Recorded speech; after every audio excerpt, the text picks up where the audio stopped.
Bab ke-29. Tanpa sadar Om Erik memekik, sampai meninggikan tubuhnya. Seketika ia jadi pusat perhatian seluruh audiens.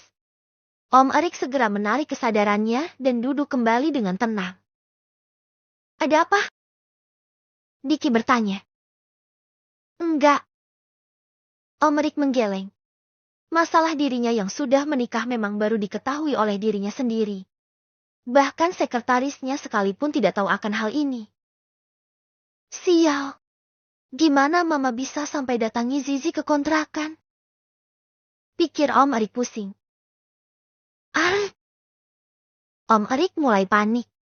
Ia ingin cepat pulang tapi kondisi tidak mengizinkan. Saat ini ia sedang mengikuti meeting bersama beberapa rekan kerjanya. Mama emang gak punya kerjaan.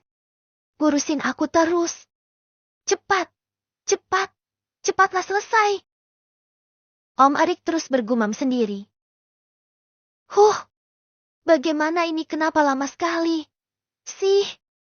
Bikin panik aja.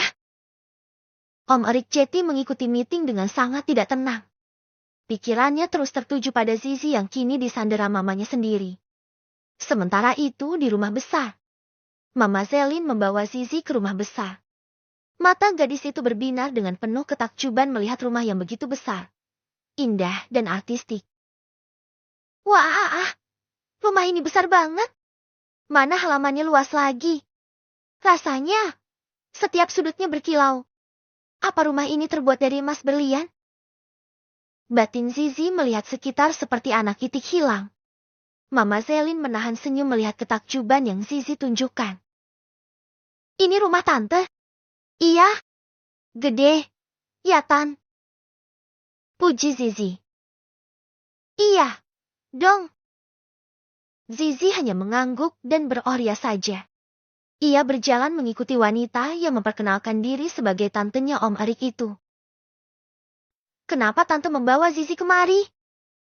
Kenapa kamu mau ikut sama tante? Bukannya menjawab. Mama Zelin justru memberi Zizi pertanyaan lain. Tante bilang karena Om Erik.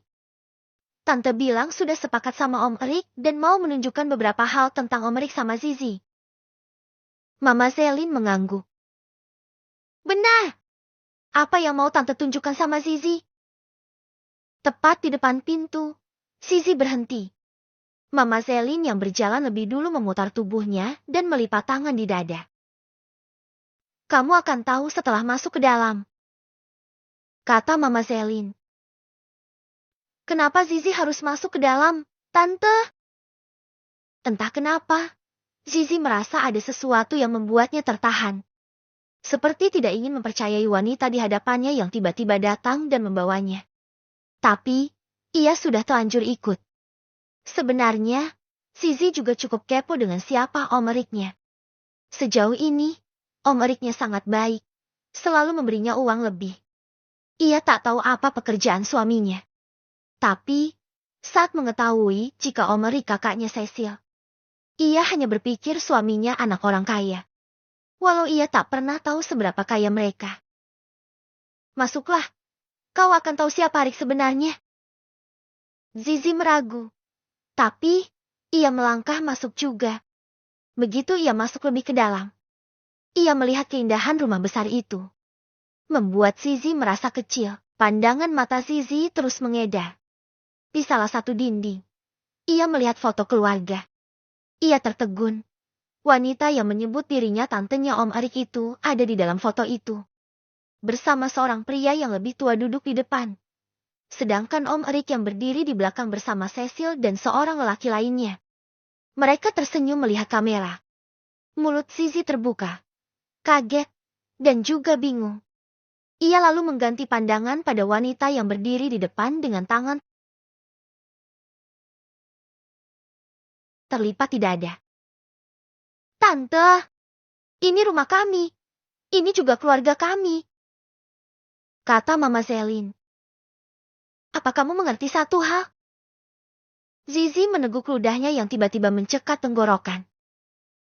Zizi mengerti, Tante. Alis Mama Zelin terangkat ke atas sebelah. Apa yang kamu mengerti? Setelah selesai meeting, Om Erik sama sekali tak bisa fokus. Ia langsung keluar dari ruangan yang terasa menyesakan dada itu. Ia terus kepikiran Zizi. Mama membawanya ke rumah. Mama sudah gila. Om Erik semakin panik dan kacau. Mau kemana? Diki menahan lengan Om Erik. Aku harus pulang. Ini belum waktunya. Ada beberapa pekerjaan yang harus kita selesaikan. Aku juga punya hal genting harus aku selesaikan. Dik, tolong bantu aku kali ini. Pinta Om Erik memohon. Memangnya apa yang terjadi? Om Erik membasahi bibirnya dan mengusap rambut ke belakang. Aku sudah menikah. Apa? Jelas saja Dik kaget, karena ia baru tahu hal ini sekarang. Kau udah menikah? Kapan? Om Erik mengusap wajahnya. Dia gadis biasa. Kami menikah karena suatu alasan. Dan gadis itu sedang bersama mama di rumah. Aku takut dia diintimidasi oleh mama. Astaga, Rick, kau gila. Aku harus pergi. Kamu mencintainya? Iya. Karena itu aku menikahinya. Mata Dick melebar sempurna. Apa dia gadis itu? Tanyanya yang langsung diangguki oleh Om Erik. Pergilah. Aku bantu atasi di sini. Kata Dick menenangkan Om Erik. Terima kasih, sobat. Kata Om Erik tulus. Lalu ia berlari menyusuri lorong. Sekian tahun mencari, akhirnya ketemu juga. Tapi, apa Bibi Selin akan menerima gadis itu? Dia dari kalangan biasa. Dick menghela napasnya. Ini akan sangat sulit sepertinya. Om Erik memacu mobilnya dengan kecepatan penuh. Ia terus terbayang oleh Zizi. Gadis belia yang telah menjadi istrinya. Ingatan di masa lalu membayangi. Saat itu, Om Erik masih duduk di bangku sekolah. Ia terus berlari karena dikejar oleh seekor anjing. Wajah yang ketakutan dan panik itu terus mengayunkan kakinya lebih cepat. Namun, ia malah tersandung batu. Olea! Suara gonggongan anjing yang menyalak membuat Om Erik muda semakin ketakutan. Guk! Guk! Guk! Ampun! Ampun, Pak! Ampun, aku tidak nakal lagi. Aku tidak lihat apapun. Pak! Ya Allah, aku takut. Aku harus bagaimana? Bayangan saat ia dikurung dalam kandang anjing membuat Om Erik kecil semakin menggigil. Ia memang punya trauma di masa kecilnya. Ia begitu ketakutan. Anjing! Hei! Anjing! Ambil ini! Tiba-tiba suara seorang anak perempuan terdengar. Suara anjing yang menyalak dan terus menggonggong itu perlahan menghilang. Mas! Ayo bangun! Cepat! Kita harus pergi dari sini. Anak perempuan itu menarik lengan Om Erik kecil yang menggigil ketakutan. Ayo cepat! Meski kaki terasa sangat berat dan lemah, mereka berlari. Mas! Om Erik muda melihat anak perempuan yang tersenyum padanya. Deretan giginya yang putih bersih terlihat menyempurnakan senyumnya. Terima kasih. Kata Om Erik muda yang masih memakai seragam putih biru itu. Mas! Aku sudah menolong Mas. Mas harus traktir aku. Gadis itu nyenyir lagi. Kenapa Mas bisa dikejar anjing itu? Mas nakal ya? Anak perempuan itu nyinyir lagi. Mereka berdua makan di warung tenda pinggir jalan. Si anak perempuan makan berbagai macam sate dengan lahap. Om Erik muda hanya menatap saja. Ia masih sangat gemetar jika ingat dikejar anjing tadi. Mas gak makan? Om Erik muda menggeleng. Mas harus makan, nanti biar kuat melawan anjing itu. Biar kuat lari juga. Kata anak gadis itu dengan polosnya sambil menyodorkan satu tusuk sate telur puyuh. Kata ibu, ini buat kita kuat. Sambungnya lagi. Jeti, makanlah yang banyak. Erik muda mengambil sate itu dengan tangan yang masih gemetar halus. Anjing tadi sebenarnya nggak galak, Mas. Dia cuma lapar. Anjing itu tidak galak. Dia tidak menggigit, cuma menggonggong saja. Mas kasih makan saja, dia pasti akan menurut sama Mas. Anak perempuan itu lalu mengambil beberapa tusuk sate warung tenda. Mas, aku sudah. Ambillah lagi. Suruh Om Erik muda. Benarkah? Erik muda mengangguk. Uang Mas banyak ya? Erik muda mengangguk lagi. Ambillah yang banyak.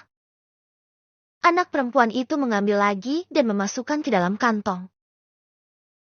Terima kasih Mas baik. Kali ini, Erik muda bisa tersenyum. Mas baik. Nanti kalau aku sudah besar, kita menikah, ya? Anak perempuan itu mendekat dan mencium pipi Om Erik muda. Cuk. Lalu anak perempuan itu nyengir. Azizah. Terdengar suara seseorang yang lebih tua memanggil. Anak perempuan itu menoleh lalu berlari menjauh. Iya, Mas. Erik muda hanya memperhatikan tanpa sepatah kata pun. Anak perempuan di ujung sana berlarian dengan seorang lelaki berseragam putih biru juga, seperti dirinya. Azizah. Erik muda melirik sate telur puyuh di tangan. Ucapan si anak perempuan tadi terlintas di pikiran. Mas harus makan banyak biar kuat. Kata ibu, ini buat kita kuat. Anjing itu tidak galak. Dia tidak menggigit, cuma menggonggong saja. Mas kasih makan saja, dia pasti akan menurut sama Mas. Ingatan itu membuat Om Erik mendesah pelan. Ia terus menginjak pedal gasnya agar bisa lebih cepat sampai di rumah. Namun, ingatan Om Erik kembali terlempar ke masa lalu. Saat ia melihat Zizi di pos ronda. Ia memberikan beberapa lembar uang pada warga yang memergoki dirinya. Lakukan sesuai rencana. Jika aku berhasil menikah dengan dia hari ini, aku akan menambahkan jumlahnya. Kata Om Erik waktu itu. Ya, benar. Peristiwa penggerebekan itu memang terencana oleh Om Erik. Bukan Zizi yang menjebak. Tapi, justru dirinya lah yang menjebak Zizi. Sampai pernikahan itu terjadi. Di dalam mobil, Om Erik mengusap wajahnya. Ingatan-ingatan itu terus berseliweran di kepalanya. Zi, tolong, kita sudah sejauh ini, aku tak ingin ada perpisahan. Bab ke-30.